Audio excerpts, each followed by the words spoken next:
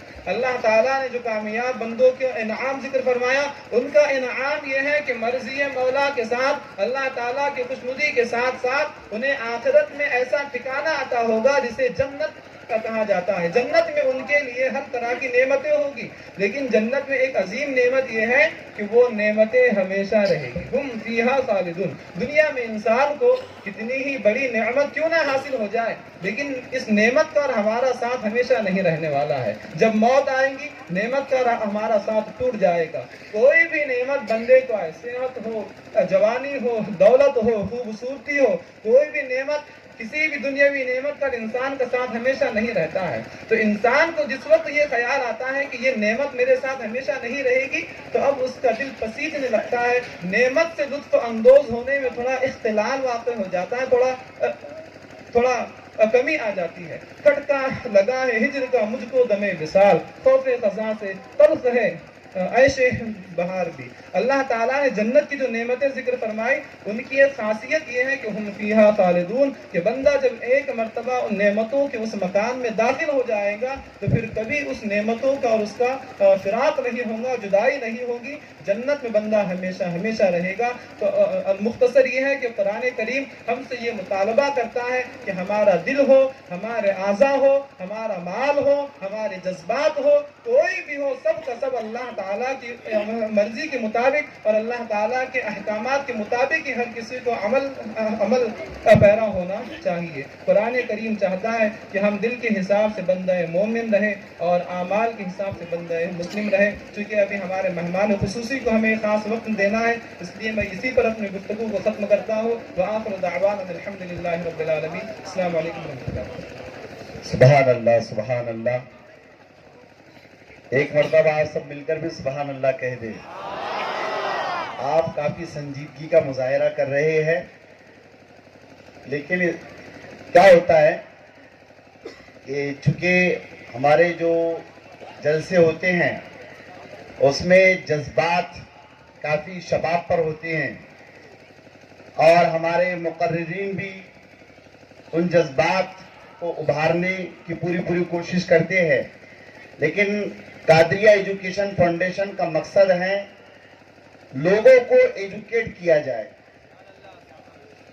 دینی تعلیم سے واقف کرایا جائے، اور جس متانت و سنجیدگی کے ساتھ آپ سن رہے ہیں، اللہ کی ذات سے ایسا لگ رہا ہے کہ الحمدللہ ہمارے مقصد میں کامیاب ہو رہے ہیں۔